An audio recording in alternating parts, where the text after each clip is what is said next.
Well, welcome to the first episode of the I5 podcast. My name Welcome. is John, and welcome. I'm with my co-host Jim. Hello. How are you doing, Jim? I'm doing fine. It's a lovely evening. How about you? Oh, I'm doing fine as well. There's been quite a shit show in the mainstream media. Well, some of the mainstream media lately. Certainly, certain news channels have been living on the roads. Certain movements vomited its members all over it to block incoming traffic because they thought that might be a good idea. I think Before we you're on start about the the Insulate Britain, aren't you? oh yeah, it's they're the somewhat of the topic lately, though they've died down. Insulate Britain are an offshoot of Extinction Rebellion, and they pretty much want the government to make all UK homes by 2030 insulated, so as to cut carbon emissions, as they claim 15% of carbon emissions come from British homes. It's a nice message, certainly. The problem is they're not exactly running over the public, as their actions are becoming the story, not the message itself.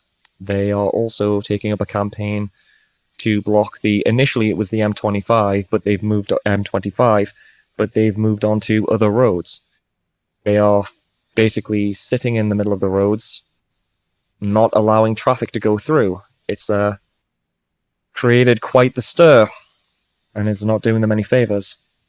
Jim, anything you For want the to add? people living outside of the UK, the M25 is like a very, very central road. Basically, it's like very central road. Yep. And to start the first topic, we've pretty much said it. It's very bad publicity for them. Yes. I mean, indeed. just to get the topic going, I said earlier they have some good messaging. I mean, they genuinely do. I mean, when they come on and they start talking about the environment, and they start talking about fuel poverty, they start going into the death statistics of the elderly who die in the winter every year, and even mainstream media personnel have said they agree with insulating Britain. It's a good idea. The sad thing is they have got some good messages, and they can articulate them when they come on TV. It's sad, but the problem is the actual blocking of the roads. Let's get into why. When they came on initially, they were told the dangers of doing this, obviously blocking emergency vehicles, blocking traffic in general, creating a hazardous situation in relation to ambulances, a life-threatening situation. They palmed it off as hypothetical. They said, oh, well, this is just hypothetical. It won't matter when we do it. Denying the existence of the threat. Now they've actually done it. Now they've been committed to doing it. They've caused some very tragic situations. One of them is a near-fatal car. It's a miracle no one's died, actually, as of day of recording. They've caused a near-fatal... they may have caused, rather, a near-fatal car crash.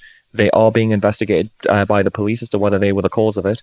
There's been the tragic case of an individual's mother suffering a stroke in the car. She couldn't get to the hospital in time to get the blood thinners necessary. As we know, with strokes, time is always of the essence for the treatment. She was held up in traffic. There's more stories like this. The cameras caught a lot of them as well. There was one that featured an ambulance being let through. An ambulance did manage to get through, but the car following the ambulance wasn't allowed. It turned out this was a daughter following her mother to hospital. I don't know the circumstances of why the mother was going to hospital, but nevertheless, it was still, well, I dare say, pretty despicable not letting her through to escort her mum to the hospital. For all they knew, it could have been the mum's last moments. And it's creating a lot of heartbreaking scenes, and it's just not good publicity for them. What's even more damning is the actual protesters on the roads. The majority of them seem to be middle-class pensioners rather, who seem to own their own homes, don't seem to have any, day-to-day responsibilities, and how, the accusations are that they have nothing better to do other than to do this. Now, putting aside the really serious things they've been preventing, they're also stopping people get people from getting to work, delivering their children to school. that they're interfering with people's daily lives. Yeah, it's quite dire, and like you said, what this organization does, or rather, what it aims, like the general aim, like what they preserve, Mm. is right, because the environment is definitely a big thing, and insulating Britain is something that definitely needs to be done. But the way they're going on about this is completely wrong, Mm-hmm. because rather than recruiting people to the cause or make Mm. them aware of it, rather than raising awareness, I believe they do the exact opposite, which is making people angry. Mm. So I think it's not more about the goal itself. It's about the publicity, regardless of that being Yeah. good or bad, which can be said. Which you can see from the different interviews that have happened. Mm. Do you get the impression, just throwing it out there, do you get the impression they've given up on social acceptance even before this campaign began? Because some of these individuals were in Extinction Rebellion. They've given up on social acceptance, and they're trying to cause as much. I mean, they call it civil disturbance, civil disobedience. They're trying to It's cause. it's not that they've given up. I think Mm. their aim is the exact opposite of social acceptance, because Yeah. if they get people angry, they believe they Mm. go against the system, which make them feel Mm. rebellious and above, and Yeah. enforce their beliefs, which is not true, because you're going against the same people that live in your neighborhood. You're disrupting their Mm. lives just to Mm-hmm. raise awareness and save the future. But it reached the point where these actions are actually dangerous. We already had, as you mentioned, a victim of it, because they couldn't Mm-hmm. get to the hospital fast enough. Yep. Paralyzed for the rest of our life, I believe. Yeah. And it's very pretentious from their side, because no one can hold them responsible. And on every single interview that we tried to uh, hold them responsible, they were Mm. just deflecting, repeating the same arguments again and again. Oh yeah. I mean, we were as well going to go into detail about that. I think Liam Norton will save for the main event because, let's be frank, he's a subject in himself. For this section, it was actually Gabby Ditton I wanted to talk about before him because going on into what you were saying as well, she more or less, and Liam Norton's given this game away as well, but she's done it more directly. When she was on with Dan Wooten, she pretty much gave the game away that they've discovered this formula of if they block an ambulance, cause a casualty, like the mother who's paralyzed now, they will get on the mainstream media and they will be able to use it as a platform. She actually said that on Dan Wooten, not as directly as that. Dan Wooten did make reference to the ambulance, and she actually said, because we can get on your platform, or something along those lines. And it's clear as day this is a strategy for them, because it's getting them talked about. And I think that's quite dangerous. I mean, Because, yeah, like this is the tactic now, because their aim is to gain publicity. They don't care if mm, it's good or bad. In fact, I believe they want to get bad publicity, because that mm, way it's a controversial thing, and mm, controversial things tend to be more interesting. Therefore, people will look at it, and they aim to recruit people that way by making mm, obnoxious things yeah. I under mean, a holy goal, so to say. I mean, if you look back into the past, I know that they are a separate organization to Extinction Rebellion now, but they're an offshoot of it. If you look at Roger Hallam, he's actually been quoted as saying he wouldn't move out the way of an ambulance.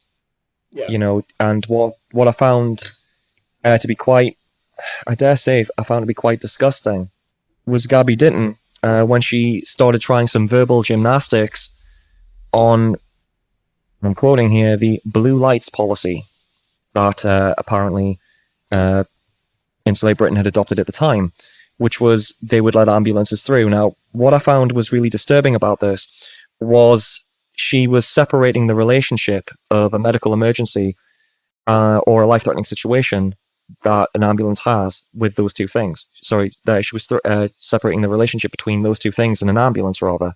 And she was effectively saying, well, we'd let an ambulance through because, you know, ambulance.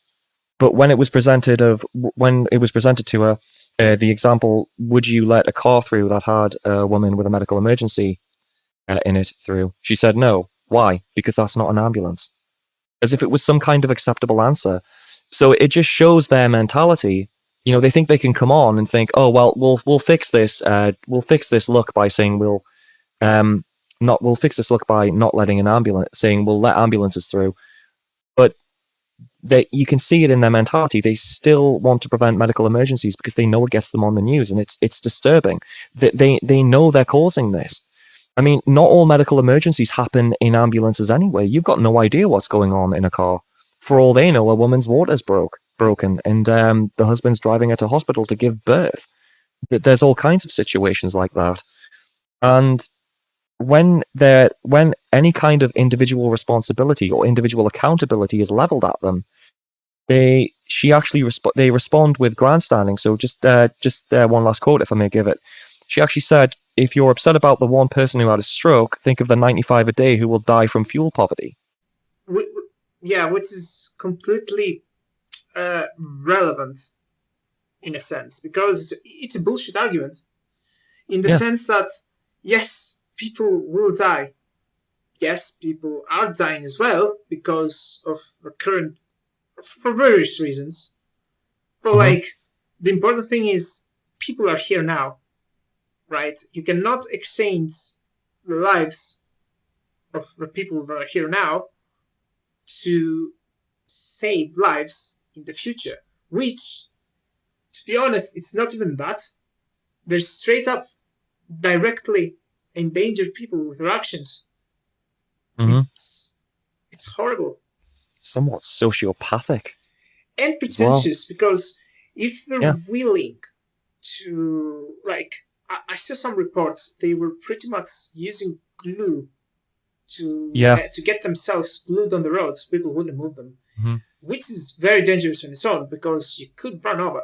So if you're willing to put your life on the line, or even indirectly, or not indirectly, actually directly, cause harm or death of your fellow neighbors, then surely before you reach that stage, there are other steps you can take. For example, donating some of your income or even your whole income and house to the government as a fund to insulate Britain. Because surely, if you're willing to keep your life, you surely won't miss part of your income given to a good purpose.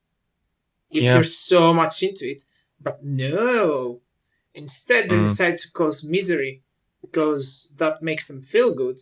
It's essentially like almost as if they're playing God, because they do all these things and they cannot be prosecuted because they walk on a very thin gray line that the law currently doesn't cover, which is why they're getting away with it, for the most part at least. I mean, they could also, protest outside Westminster. That's actually allowed, and wouldn't be breaking the law, and they would be taken a lot more seriously if they did that. But they won't, because it wouldn't get the attention they're getting now. That is a very good point. And in general, when protests happen, this is something I've never been able to understand.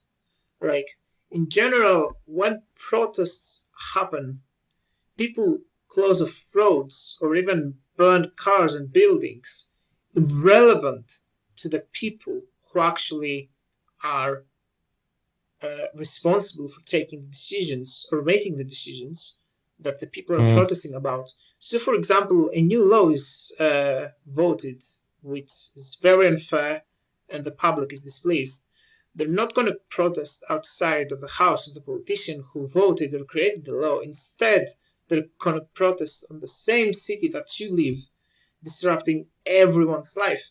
I mean, if it's one or a very small group of people responsible for your suffering, you should make their lives miserable, not ours. So I've never really understood why they go out of the way and protest to make everyone's life miserable. And by everyone, I mean like the people who are on the same boat as you, who you are displeased with the situation you're in. Yep. To be honest, I think there's, in addition to what we've been saying about them, being sociopathic, just pretentious, there's an immaturity about them as well. I mean, when Gabby was on Dan Wooten, I don't know if you saw, but she started repeating slogans over and over and over again, like an overgrown sixth former, or an overgrown 5-year-old, rather, I dare say. And it just looked so childish. And the way she was like laughing, like you can see how the public would be alienated by them. You have these, as you said, you've got these pretentious. There's a reason for that. The reason being is that this organization could be better described as a cult. The reason for that is like, if you pay attention to at least these 2 interviews that we're on about, you can tell that these people talking, they don't have a sense of individuality. That's point number 1. Point number 2, these opinions that they support, it's not something that they adapted themselves, like inside. It's something that someone told them and they went on with it.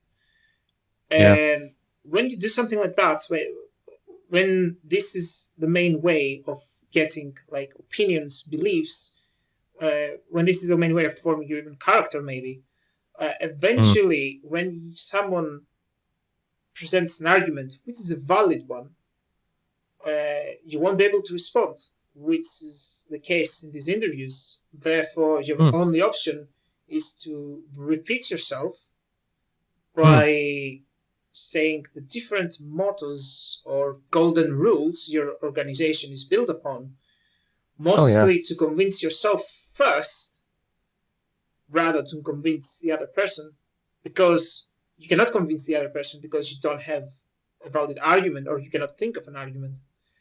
And this is how this organization work. They're basically cults, in the sense that you aim to recruit people of similar intelligence and affect them and manipulate them to lose sense of individuality, in order for them to accept easily all these acts and actions that they're doing. Because if you were to say to a reasonable person, and by reasonable I mean a person who has an average common sense, which is something that we lack these days, if you were to say a person, right, the environment is dying, which will cause severe consequences, which we are experiencing already today.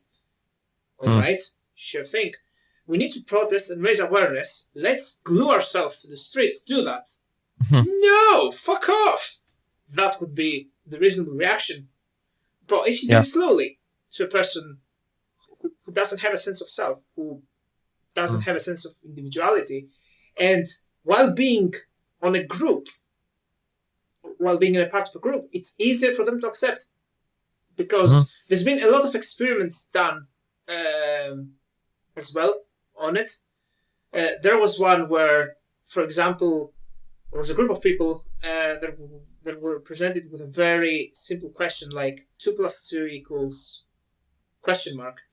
The right answer is 4, but in that group there were like 10 people, and 9 of them were told to select the wrong answer, which was like 6. And there were people who also selected 6, even though the answer was obvious 4. Yeah. So yeah, like the as part of a group that doesn't have a sense of individuality, it's easier to push extreme measures. And the other example I would like to mention was an experiment called the third wave, Mm. which was done by a history professor in order for him to explain how Nazis came into power and how people being part of that group were able to accept these vile and horrible actions. Um, so this is more or less what these organizations do in order to keep and recruit people Yeah. to take actions, extreme actions, in order to uh, raise awareness for their message. Today is Mm. the environment, tomorrow it might be something else. Mm. I think on that note of tomorrow as well, they've, what you were saying about a hive mindset, they've collectively figured out, as we were saying earlier, if they cause a casualty, it'll get them on the news. What worries me is escalation. They've already given the government an ultimatum, and they're quoted as saying, raising hell. What are they going to escalate to next, given the fact they've already caused some casualties? What in what way, in what are the capacity are they going to cause havoc? I mean, are they going to cause harm to the public? Are they going to escalate to bombs? I'm It not could saying they be. would. It could be Um, because the next step is to cause mass disruption. This hmm, will indirectly, I believe, cause casualties. hmm, But yeah, this is the next logical step. And yeah, I've paying attention to the news a bit, and I saw that nothing happened in regards to the Extinction Rebellion. But I believe it's just a calm before the storm, hmm, which is potentially. sad to hear. Uh, but yeah, it's just a wait and see situation. Hmm. I just want to say I'm not actually accusing them of bombing people and stuff like that. It was just a scenario, in case, just a scenario to as an example of how they may escalate. It wasn't a direct, serious accusation. Yeah, I agree. I mean, we're still in the period as of day of recording. We're still in the 11-day period they gave Yeah, about the ultimatum they gave to the government for a definitive statement. It's still that 11-day period. So as of now, nothing's happened yet. As of recording, uh, we did say as well we would go on to Liam Norton, certainly a very interesting individual. He comes across as someone who has given up on social acceptance on an individual level, at least. I'm not trying to be funny, but I've seen his type before, and normally they're the ones sitting in a games workshop or sitting in a local gaming store ranting on to everybody about how shit everyone else's models are aside from theirs and why they're right. yeah. I mean, you Um, see all he, these people across many different areas, especially on the internet and online gaming. It's just like a joke. yeah, These people are like very, very narrow visioned. They have a hmm very high opinion of themselves, and practically you cannot have a discussion with them. yeah, I absolutely agree. Their word Definitely is the Liam law, Norton. and nothing Mm, else matters. I'm right, everyone yeah. else is wrong, and you can fuck off if Mm. you disagree. Definitely with Liam Norton, he does not go on to these shows to have a back and forth. He doesn't go on to have a conversation. He's a piece of paper. He goes on to make his points. He goes on to grandstand, and he goes on to basically get views. But also, he's not even talking to the audience on the TV at times. I get the feeling that he's basically kicking up a fuss and on the media, which he's doing anyway. I mean, we can see that. And then he goes back to his little cult and starts telling them, "Hey, look at how I won." And they put the videos on their YouTube channel. Insulate Britain does have a YouTube channel. They put the videos up on their YouTube channel as some kind of victory march, and they turn the comments off. Well, yeah, of course they did, because most people actually are capable of distinguishing bullshit from actual reality, I guess. Because the sad thing is, this will be able to attract a certain group of people because this is aimed towards people who have a similar mindset as the ones who are already part of this organization. And certain people will find this attitude appealing, disregarding the fact that he was unable to answer properly and even discuss at a human level, which is sad. Just before we go into some examples of how he's interacted on interviews and things, do you think that he planned the walkout on GMB to copy Piers Morgan? Totally. It's an act. It's an act. Like, he knew the reason why he was called there. He knew the casualty and what actually happened. But regardless, he had to somehow make himself appear on top. Right? So how do you do that? How do you prevent... and no matter what he would say, there was no way to direct the conversation away from the fact that there was a casualty. And he also wasn't going to take responsibility for what happened. So how do you solve this issue? Easily. Just play the I'm a rebel card and walk out because fuck the system, which is exactly what he did. Yep. For the audience, it was quite an interesting exchange. One of the hosts on the Good Morning Britain show was trying to hold him accountable for his actions. And he went on to, well, what we were saying about them grandstanding to a higher cause, i.e. the environment, Liam Norton decided to compare himself to Winston Churchill, fighting the when Winston Churchill was trying to stir up animosity towards the Nazis. He compared his cause to that, and he then stood up on his behind the desk in the studio. He stood up, pointed with his finger and started saying, "This is our line in the sand," ranted on a bit.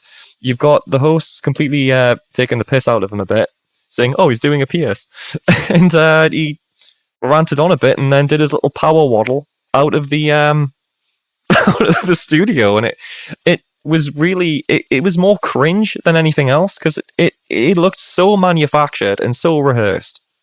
This is just an opinion, but my opinion is it was rehearsed and manufactured.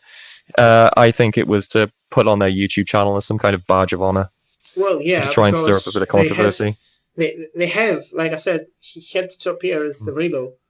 And also, these people are like on their minds.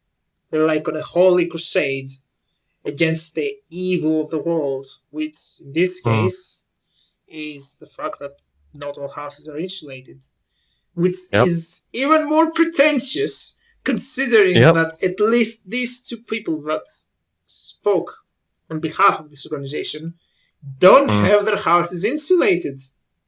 Yep. He's do you know what he's doing, Jim? He's going back to his house that isn't insulated to command other people to sit in the middle of the road. That's like, what he's doing. Do as I say, not as I do. Quite convenient, I must say. And to be honest, Susanna Reid on GMB was quite fair to him, even though he was being fucking patronizing to her, and he was towards her.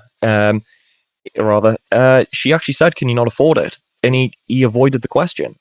So he doesn't have a leg to stand on in relation to that. And the sad thing is, like what we were saying before, when he's not shouting like a lunatic, he does have genuine points that are well articulated. He goes on about he'll talk about the fuel crisis, he'll talk about fuel poverty, he'll talk about winter deaths. He's quite good at it, and I can see why they've picked him. Like, for me, he looks like a social misfit. The main reason why he was picked is not because of how well he can articulate, but because of the character of his character. Yeah, he's a very self-centered person, and he has a loud voice and a strong presence. That's all it was, because that's what you need to attract people that share the same mindset and maybe some of the same qualities. I won't be surprised if some people aspire to become like him. Oh, which definitely. is very, very sad and a what the fuck thing Mm, to say. But sadly, it's true because mm. you cannot account for stupidity. It's always infinite, and Well, you can always like use that to your advantage, which is what mm, people up top of this organization are doing. mm. I mean, you mentioned stupidity there as well. It's for me. It's I do think he's stupid. I do think that. Um, it's it's his demeanor when he's with people. So, for example, he was really patronizing on GMB, and he was really over familiar on GB News. You know, like Yeah, that being was really just his sleazy with it way of attempting to keep control of the and conversation because he knew Yeah. that he would be cornered as soon as he would Mm. step on the uh, It's on, on the room. it's just it's so sociopathic with the attempt at manipulation and control, but because he's so dim-witted with it, he telegraphs it a mile off, and he can't conceal it. I mean, he was patronizing on GMB, and he was called out for it, rightly so. I know what I get what people say when he is animated, and your eyes are drawn to him. It's just if these are the best spokesmen that this organization has, they're not going to go far at all. They're not going to move beyond a laughing It's stock. not about being the best.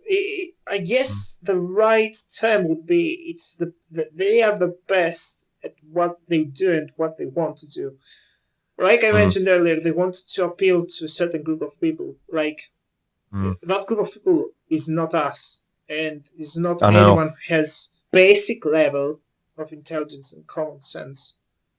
Mm, But people who want a purpose on their lives, who are isolated, who want to mm-hmm. be part, who want to feel of being part of something bigger than themselves, that sort of people will Yeah. find this person appealing and Mm. will attempt to get involved, for And better or worse, which is for worse in this case. But yeah, to be honest, Norton does look a bit brainwashed. In fact, I think he well, looks they a all lot. He are, looks. and Yeah. you can understand that because eventually, Mm, uh, after the arguments there are said, they mm, cannot respond. Their only answer is reiterating the golden rules upon mm, which this organization is built upon. mm, So that's like mm, a concrete sign that someone is just following and not actually believing mm. on the thing that they're doing. Yeah. It's tragic, really, what they do because even back in when I was at university, um, they would get these students who, like you say, are a bit prone to this kind of mentality. These students would give up on their individual accomplishments. They would give up on their individual, their life goals, and be told your life goals, your accomplishments, they don't matter. The planet's dying. Effectively, you need to give up on your qualifications. You need to give up on your life, effectively, and then they would take them out on these kind of protests. Um, and these students would get arrested, and they'd get a rap sheet, which would destroy their professional life. If I may give an example um, of what I'm trying to say here, some of these students could grow up to become something other than someone who sits in the middle of a road, for example, and nearly gets run over or cause an accident. And they could do something a lot more productive. They could become a professional activist who knows how to go about raising awareness, or knows how to go about raising awareness in a positive way, or an environmental lawyer or something. And there was actually an example of this where a lawyer in America had a cause. She didn't like rent contracts in her area, and she represented a lot of poorer tenants. I'm not sure if it was for free, but it was at least it was at a high discount. And she gave up that career because she went out one night on a riot because she joined an organization and threw a Molotov cocktail out of a car. She got arrested, put behind bars for it, and because of the rap sheet she got, the criminal record, naturally she lost her career as a lawyer. That was in America. And it does a lot of damage in that respect. It destroys professional people, this mentality. It destroys professional people who were doing a lot more good than the actual protesters themselves, who do this kind of, in my opinion, criminal act of blocking a damn road. You know? Totally. And it's really sad when you hear stories like that, but Mm, ultimately the reason why these things exist is because mm, of lack of education. Because you see a problem, a real problem that needs solving. And mm, there are so many ways to go about it, especially now in the age where media is a thing. yeah. There are so many tools at your disposal to get your point Mm, across and raise awareness, especially if you do it as a group. Uh, mm. I think. Sorry. and yeah, what I was going to say is like the lack of common sense and individuality and being able to judge whether Mm, something that you hear is logical or not comes down to your level of education. And by level of education, I don't mean like having a PhD or a master's. I mean like yeah. whether you are um, how can I phrase this? Uh. Whether you have been able to exercise your judgment to a level where Mm, you can judge yourself whether what you hear is logical or not. Basically, mm. yeah, I'm just trying to describe common sense I think. because common And a sense lot is of. also a skill that needs to be exercised, and Mm, you also need to exercise the different filters you have in order to filter out the information of something you read or hear and being able to read in mm, between the lines, which mm. is a rare skill nowadays, sadly, which Yeah. is why so many people fall victims of propaganda. Mm. I think certainly the state of universities in the universities in the UK, we are seeing trends in a step away from critical thinking. We are seeing a step away from individual thinking. We're seeing, I in think some cases, a step away universities from like imagination. the this is something that shouldn't be taught at the university level. This is something that should be taught even in Mm, secondary schools and above, mm, because the earliest you're exposed someone and teach them to think, the better. mm. Yeah, If I mean, it's very difficult to teach these things to someone in general, let alone once they pass a certain age. mm, I mean, because what we are seeing is a lot of people with degrees joining groups like this. But I do get what you're saying. I think with Insulate Britain specifically, when you see the majority of the members we've seen so far, a lot of them do seem to be pensioners who are very articulate. I honestly don't know if any of them have been to uni or not. It wouldn't surprise me if they had.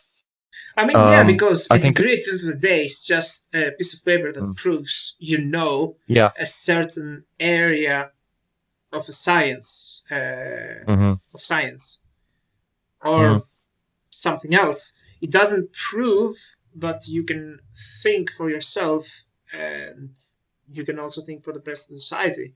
It doesn't prove that you have judgment and critical thinking good enough for you to yeah, be a functioning member of a society. It's two mm. completely different things. I think as well.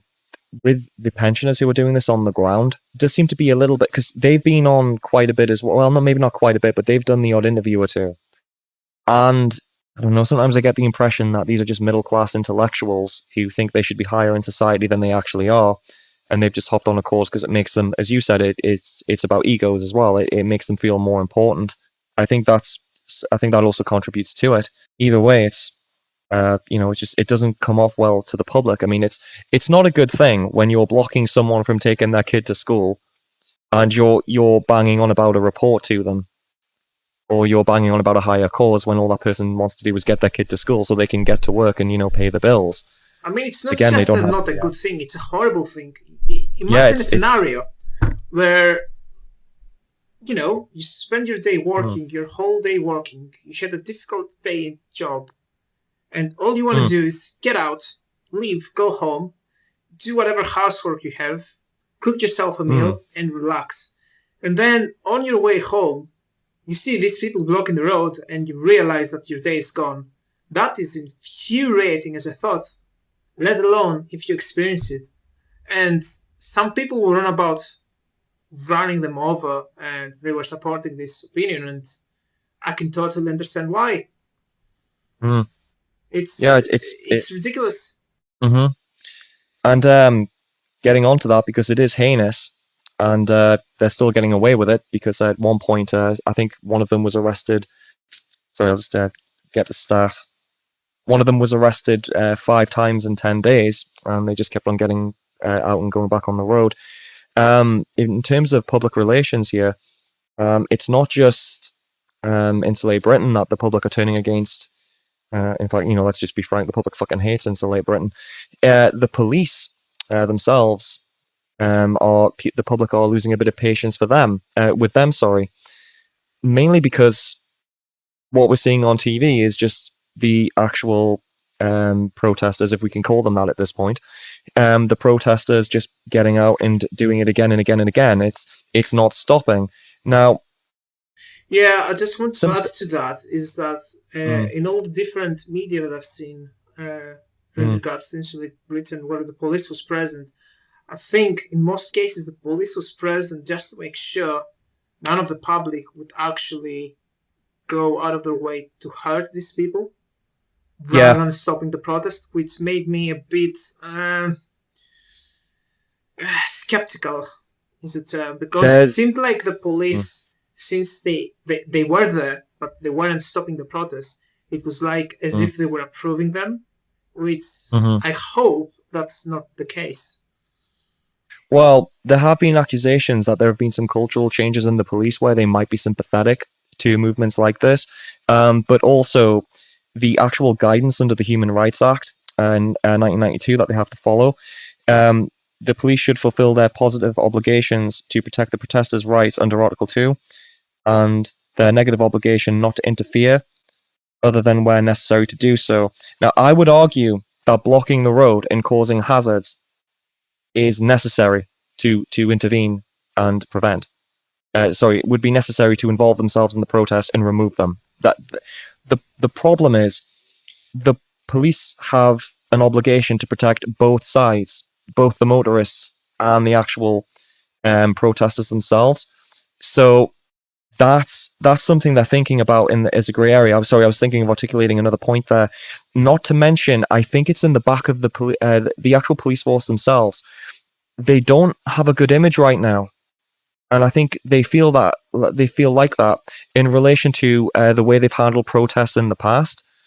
Now, they've certainly let a few go. I don't want to really name them as part of this stream, as part of this podcast, but they have been quite lenient on protests in the past, and but they have been quite heavy with other protests as well.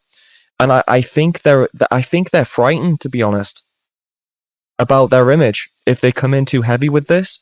They have made statements in the past. So, for example, the chief superintendent, Nick Kavanagh, if that's how you pronounce that, spoke after the fourth demonstration. We have robust quote, we have robust plans in place in order to minimize any disruption and to allow us to make arrests as quickly as possible, as we possibly can. Sorry. This includes but not limited to monitoring areas that have been identified as possible targets, meaning that on some occasions, Insulate Britain haven't told them where they were going to do it. They're trying to present the image they're going to do something about it. There has been some legislation. There has been some processes introduced. For example, on the 21st of September, there was a court order, the injunction, and to prevent them from going on the M25. And Priti Patel has wanted to make the actual offence of what they're doing more serious. She wants to extend it to a prison sentence, and the pending trial for this could be as late as the 21st of May 22. Problem is that's a long time away, and it doesn't prevent the disturbance that they were doing at the time. Again, day of recording, they have stopped. They have actually stopped for now, we think. It's not really stopping what they would. It doesn't really prevent what they were doing at the time, especially if they're just going to let them back out and do it again. The actual laws they were breaking as well in their current state, they don't allow for prison.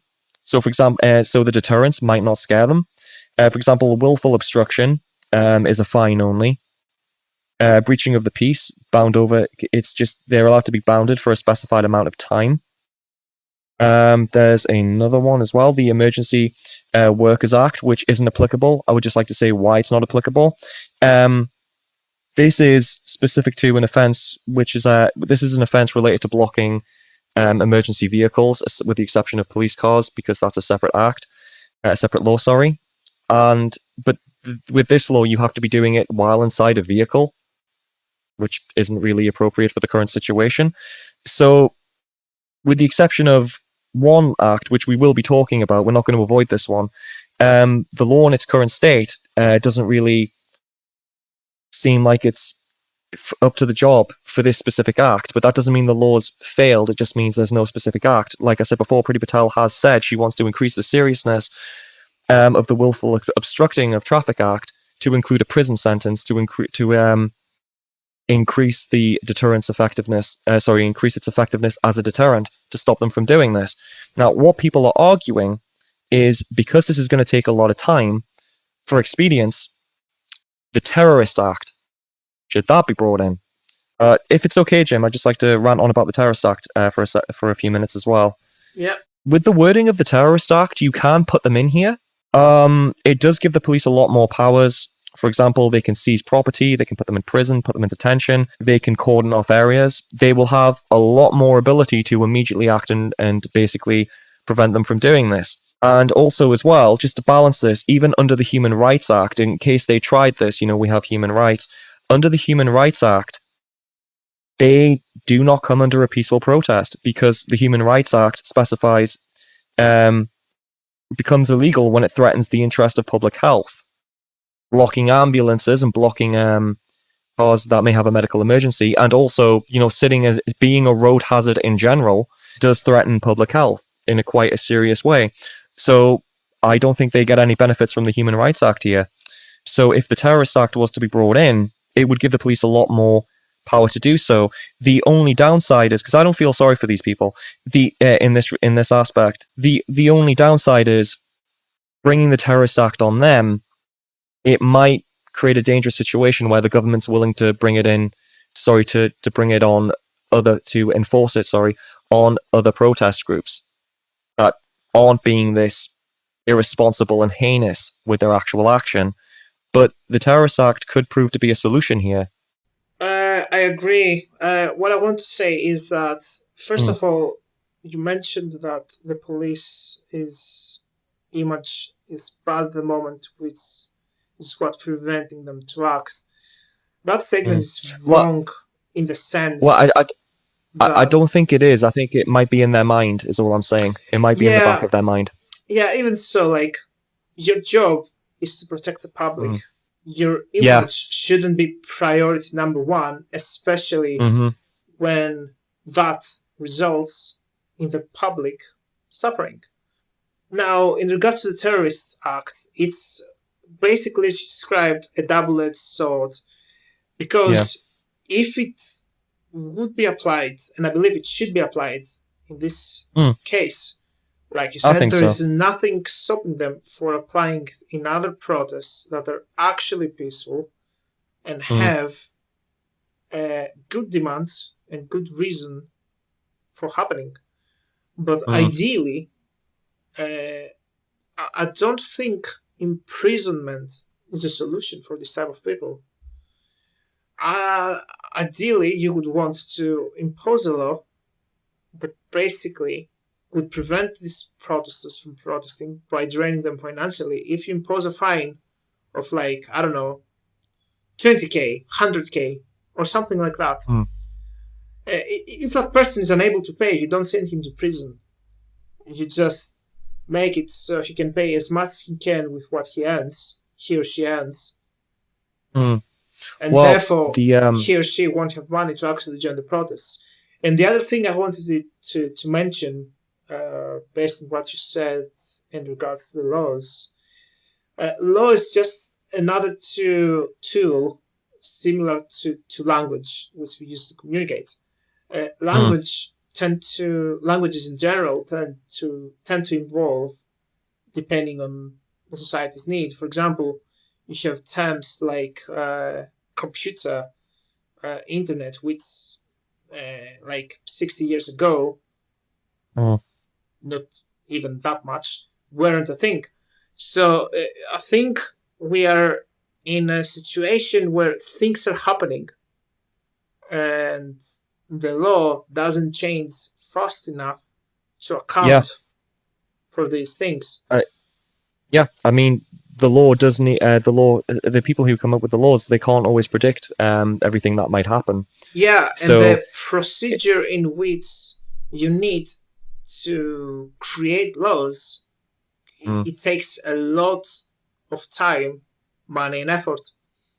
So, yeah, it's mm, basically something that this group and potentially other groups may exploit to their advantage. yeah. I'm trying to think how to articulate this. They are using the public and making the public expendable in order to get a demand from the government. I mean, in a way, I Yeah, know this is a stretch, but in a way, it's kind of like a hostage situation with the way it they're kind sitting of on the is roads. because you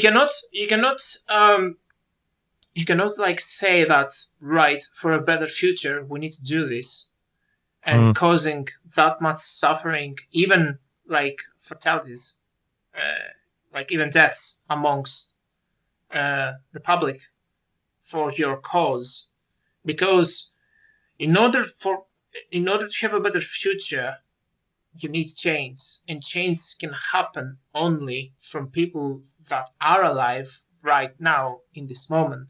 mm, If you compromise the lives of those people, change won't happen. You potentially have the opposite, the exact opposite.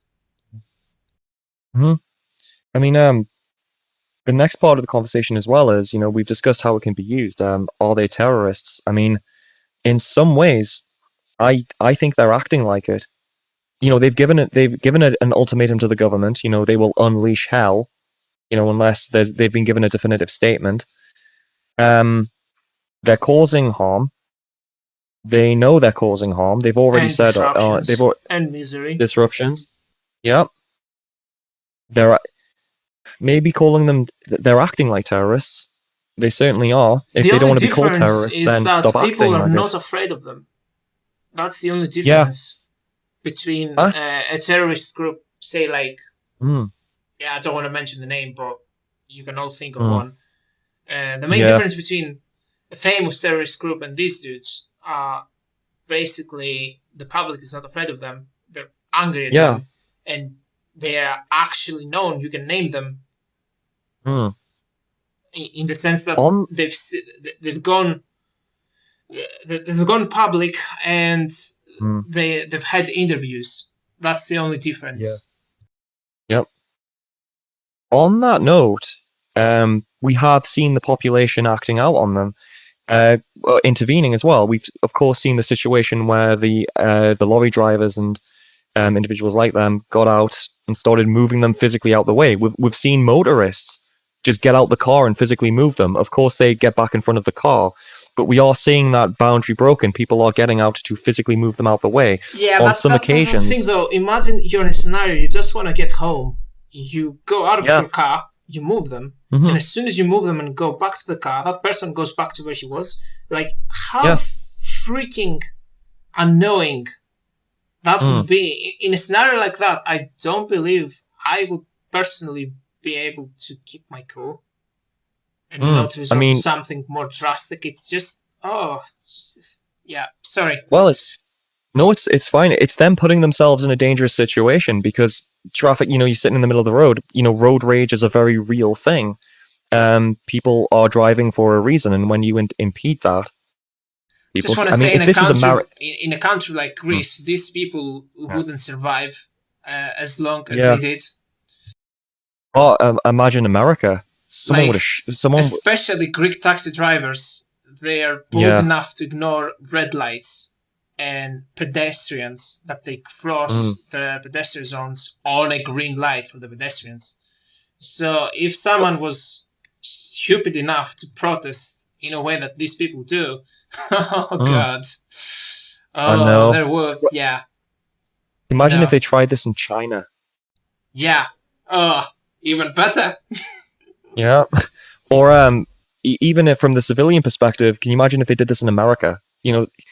I do believe someone would have just ran through them. I mean, in Or America, shoot they them in have. the I head mind with a you. shotgun. Either or. I mean, Because in America, I'm you not. are allowed to carry a firearm as well. Oh yeah. I mean, I'm not inciting violence towards them in any way or form. I would never do that. Nor do I wish to. I'm just saying they're in danger of provoking it on themselves, which they should. It's another reason for them to not do this. But a discussion point. At some point, some citizens on the road, they were quite effective at getting the traffic flow going again. Yeah. To some extent. Yeah, like this whole act. Mm.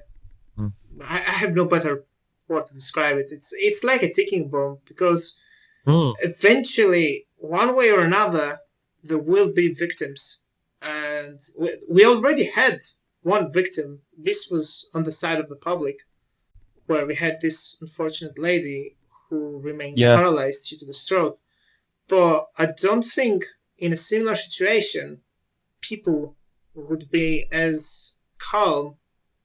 Like, in a similar situation where there's a medical emergency and someone drives his car to the hospital and encounters this group of people blocking the road, if he was or she was denied access to the hospital because of protests, I don't think that they would sit calmly and wait while their loved ones are dying in the car.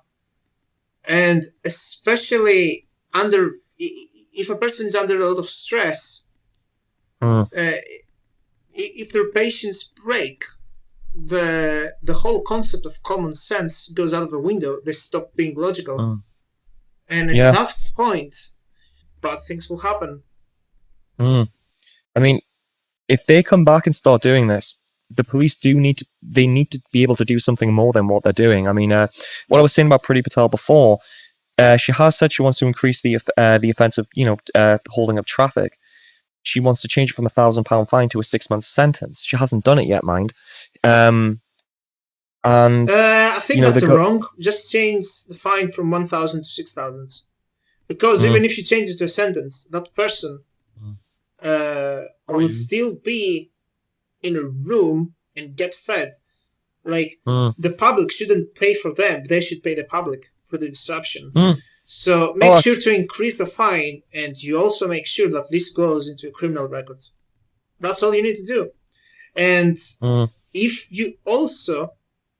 the government also makes a pledge that all the money raised from the fines of these protesters, if they make a pledge that this money will go towards insulating Britain or any other cause in regards to saving and preserving the environment, it will keep the public happy as well. Because imagine a scenario where they manage to pretty much drain financially to absolute zero of every single person that belongs to that organization.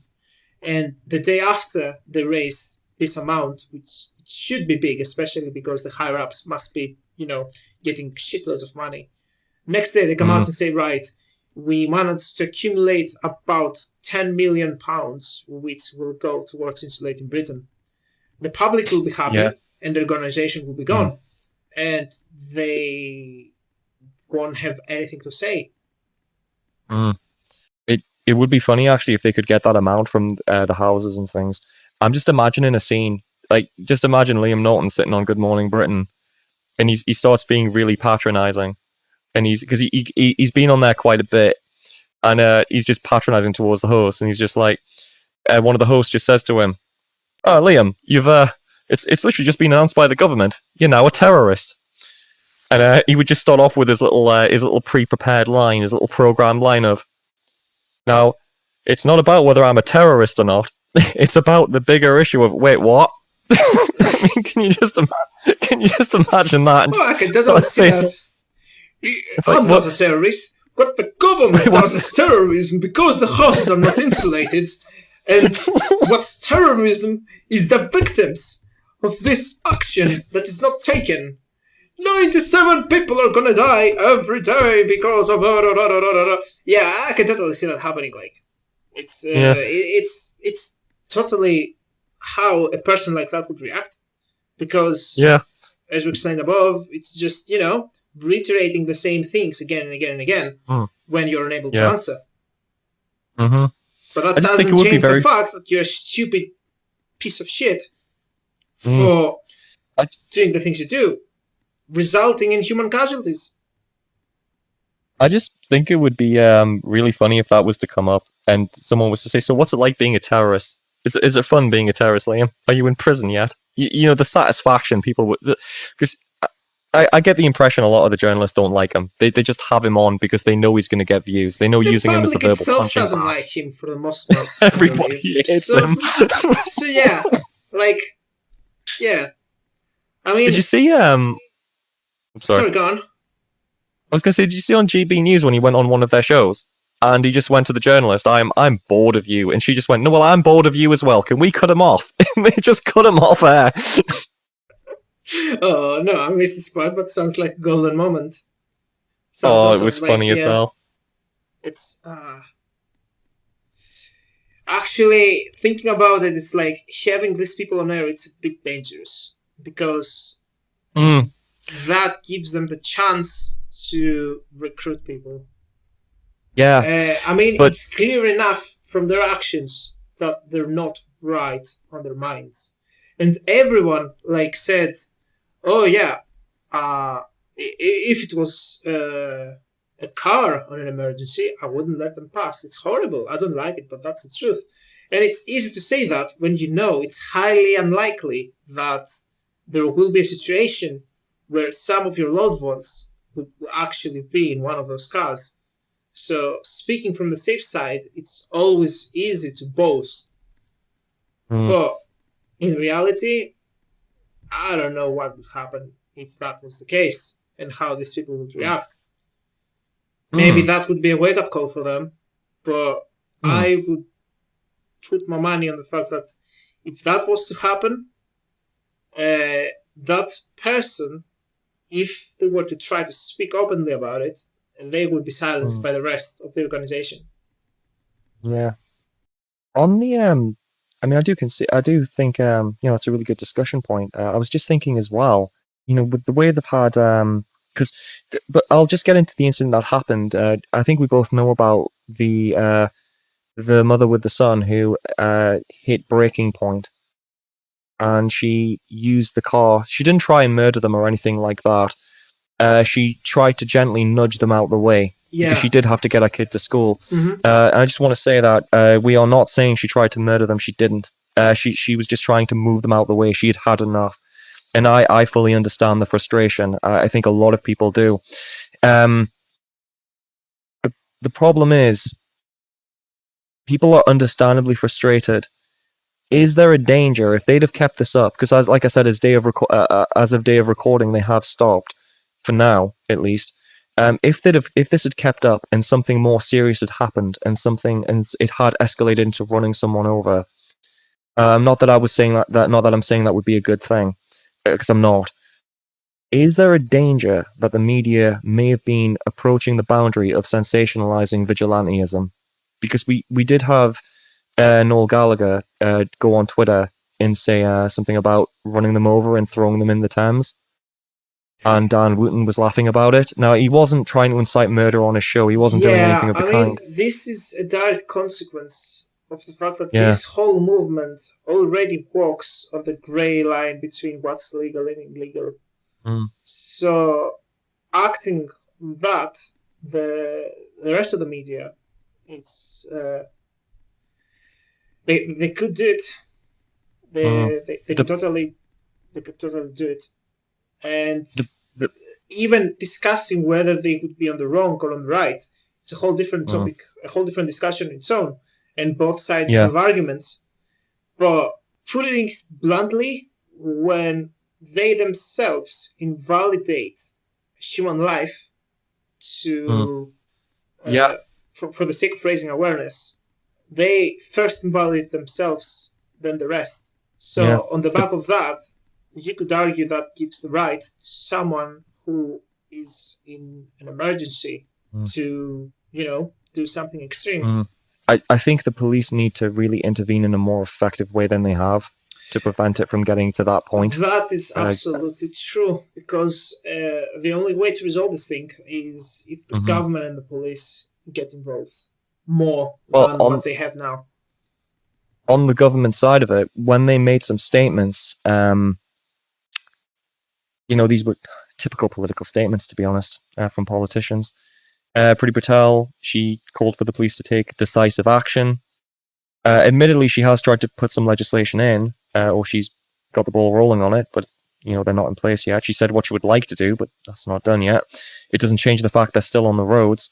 Grant Schnapp's, I think it was Grant Schnapp, yeah, it was. The police will have to work out their approach and tactics. They've made statements basically saying, oh yeah, we condemn it, but the police will have to work this out for themselves. I mean, that would be okay if the police were keeping them off the roads, and they haven't. They didn't do a good job of that. Because the police cannot act unless a law is put into place. Based on what we said earlier, the police is basically a tool, or rather a service, if you want, that ensures that everyone follows the law.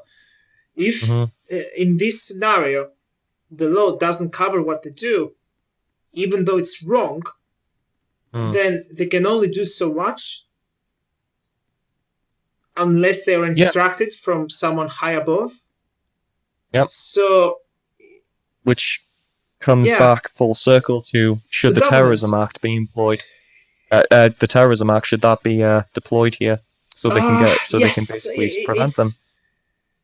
As a fast solution, but as you said, it's like a double-edged sword, because if this happens once, there's nothing stopping them employing it again for other protests which are reasonable.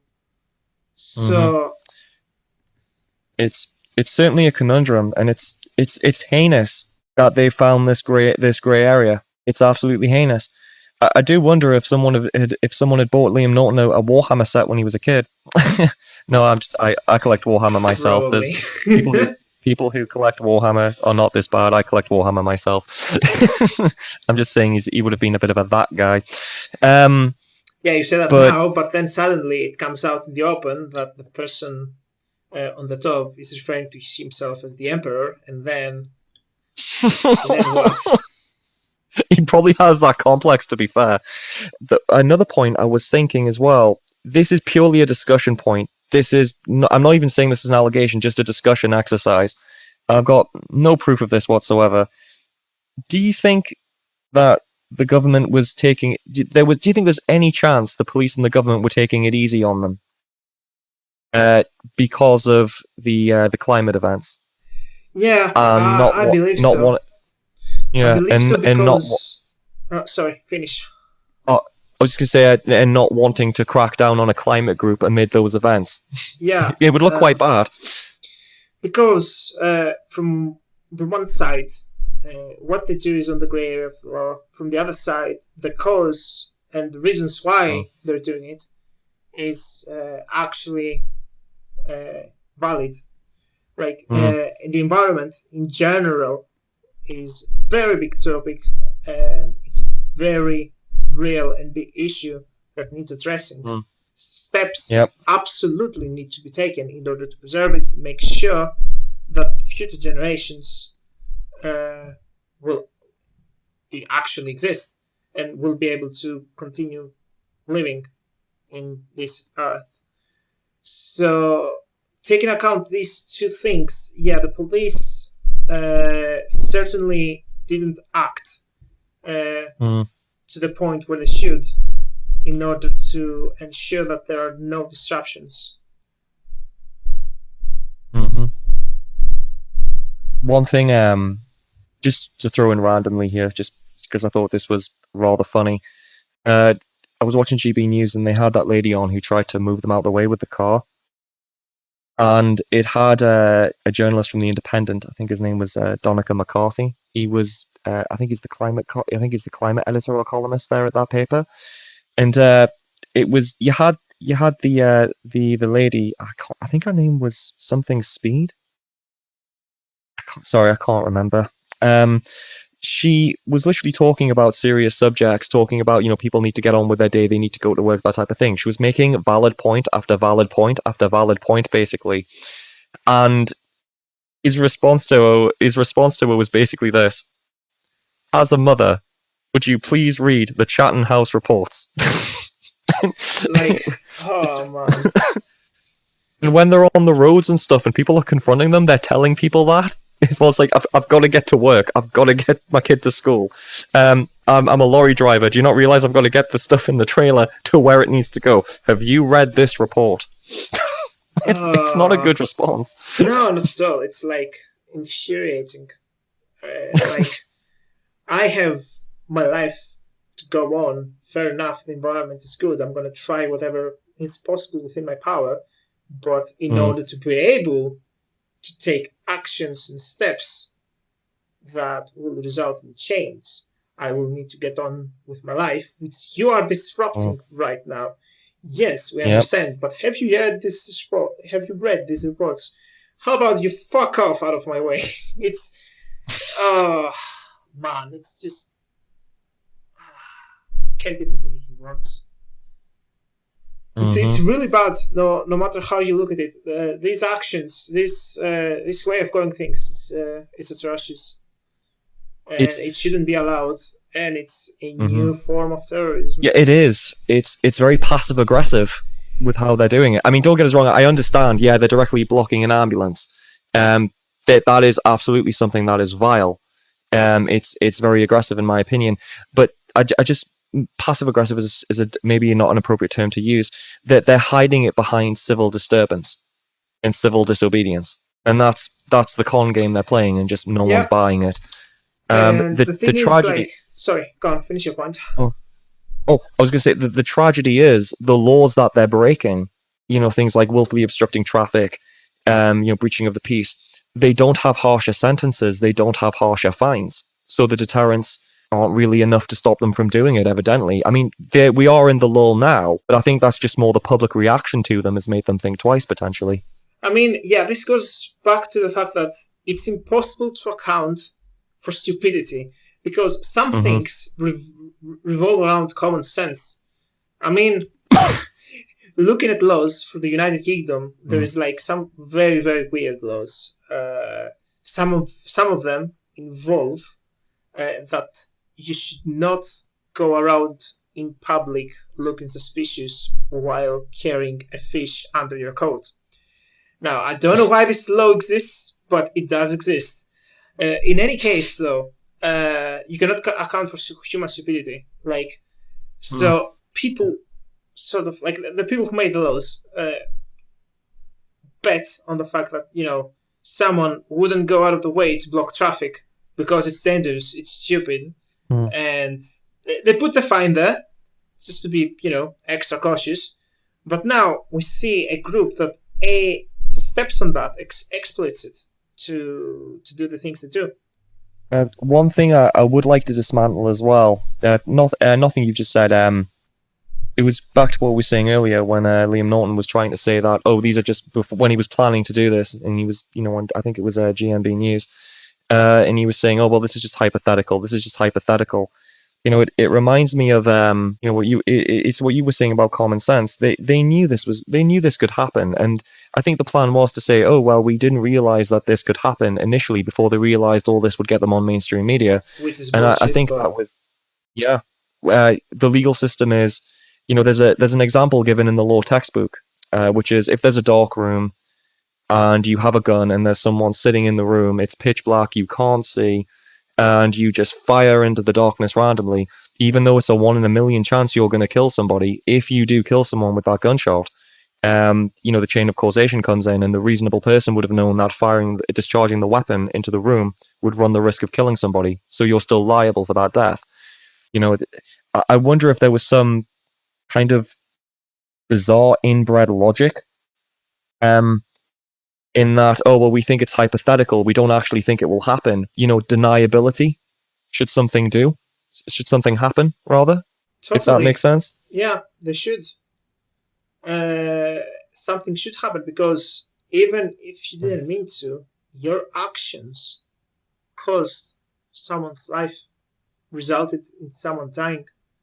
That puts you in a position of responsibility. No matter how you look at it. It was involuntarily, indirectly, but it still happened. And actions have a cause and effect relationship. Based on that, Yeah. only based on that, these people should be held accountable for what happened. Mm-hmm. Yep.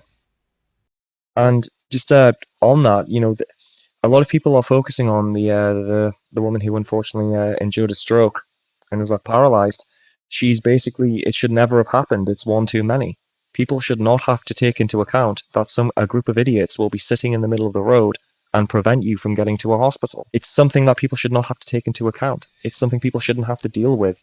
It's why they're really stepping over the line. And this ultimatum they have, this demand they have, insulate all of Britain's either social housing or all their housing. I mean, It's yeah, sorry, I just wanted to go back to what you said about the example you mentioned. Something yeah, like that happened, I think, yesterday, where the Hollywood actor Alec Baldwin, if I am pronouncing this correctly, Alec accidentally, Baldwin, yeah. yeah, he accidentally killed his photographer on film set because he fired a prop weapon on set. So, Really? yeah, that person should be held accountable. He didn't mean to kill anyone, but his actions caused a victim. I'll read into that. I didn't know that. Yeah, On a it's note, something that happened yesterday. on a side note, I was wondering why in my feed there were lots of articles about Brandon Lee from The Crow. Like, I'm not making fun of it or anything like that. It was a tragedy. It, I just, I was wondering why that's all of a again sudden another there were. example. Yeah. Sure, the sentence should be lighter Mm. if the person didn't intend, because there was an intent. But in this case, after these interviews, you could argue that there is intent, because when they're openly saying that we will not allow ambulances to pass, or we won't allow medical cars to emergencies. pass, that will, in one way or another, result in casualties. Yeah. And this means that there is intent behind it. Even if you don't plotting to kill someone like by name, you are plotting, your actions will result in casualties, and you know that, you're aware of that, and still you're taking steps to do them. Yeah. Oh, so definitely. Even though it's not targeted, you are aware of your actions. You are aware of the outcome, and you still choose to do it. Therefore, you should be held accountable. Yeah, especially when you're, especially also as well when you're on TV. Exactly. Arguing that, oh, these examples that you've given me that I'm now aware of, they're just hypothetical. Yeah, but they can, but there's a risk that can happen. You're still acknowledging that you're aware they can happen, because you're trying to argue they're hypothetical, but they're still in your mind. It's just absurd, and it shows the stupidity of these people. I think on one last point as well, the actual demand they have on a national level to insulate every single house, and also what would explain people getting so frustrated with them. The economy is in bad shape right now. Yeah, that just We're in a shows post-Brexit, their post-COVID level of intelligence and understanding, because undeniably it is a real issue. But we haven't now's not even the time. Like, the United Kingdom hasn't even finished sorting out Brexit. Like, if you out of a miracle, say something happens and tomorrow the government decides to put all the fundings there, you will wake up the day after in a country that has all houses insulated but has no economy. You won't be able to work, you won't be able to live. But at least your house is insulated, right? So it's like this is a symptom of their narrow vision, because they cannot see that far ahead. And it's also because that gives them purpose, that gives them power to pressure, and they know the government won't be able to do anything, which will give them another reason to continue being absurd and to continue abusing the power. Yeah.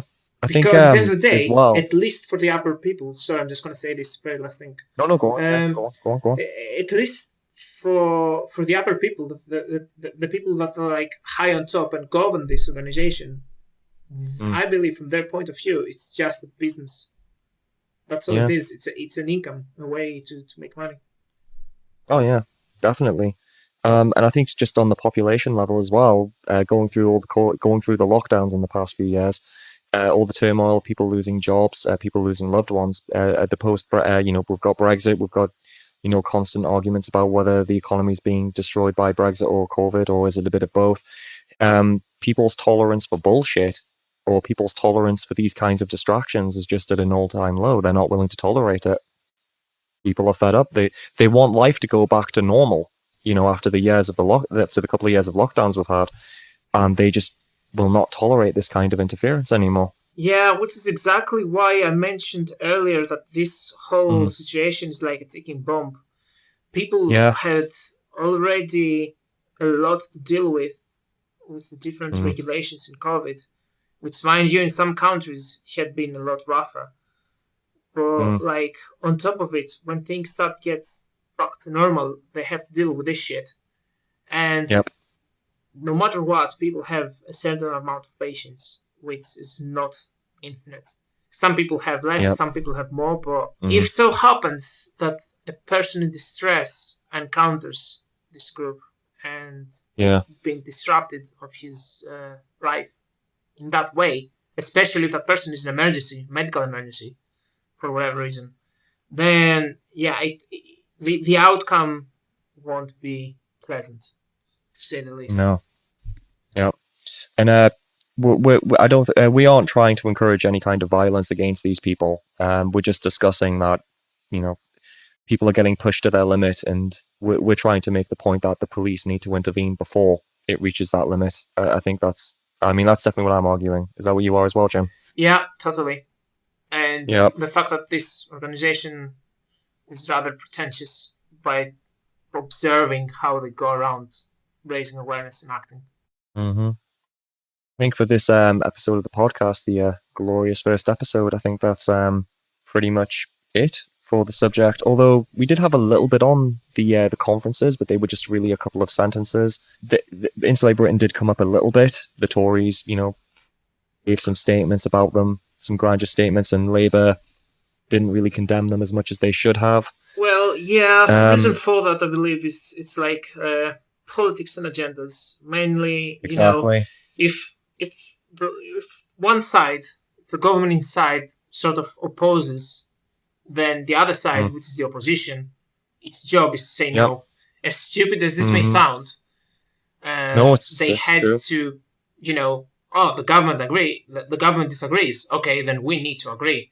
And it also might be another sort of political chess move in the sense that, right, if we don't oppose that movement and we want to be elected, then maybe we can get them on the side and have some sort of influence on them, which is another reason why they decided not to directly comment and oppose on them.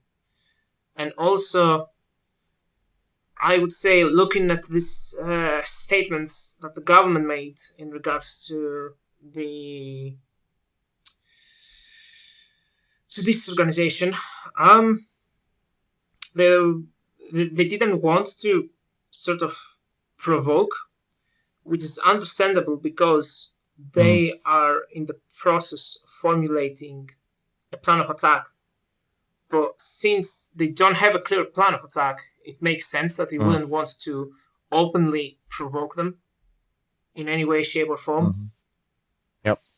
Because even though it shouldn't be a priority for the government, publicity seems to be a priority, a bigger priority than it should be, sadly. But yeah, what I want to mention as a last point is that no matter what the government decides to as a plan to tackle this situation, I don't think there is a win-win decision. They're going to have to sacrifice something in order to gain something else. They cannot resolve this by keeping everyone happy. Yeah. So there's definitely going to be a trade-off there.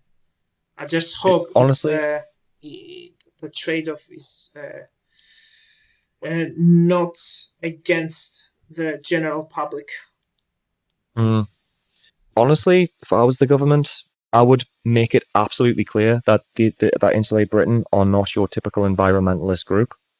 I would make it clear that they're a detriment to their own cause. I would say they are an extremist group. What they're doing is not acceptable. They're provoking a very tense situation with members of the public. They're causing harm. And for this reason, we're either going to use the Terrorism Act to remove them in the short term, and we're going to bring in new legislation to stop this kind of activity, or I would try and rush through some legislation to basically to increase the deterrence. As we've discussed earlier, to keep them off the road. But I would try and salvage it by saying, again, these are not your typical environmentalists, because they are doing a lot of harm to their own cause by doing this. Luckily, a lot of the public are saying as well that they're not your typical environmentalists.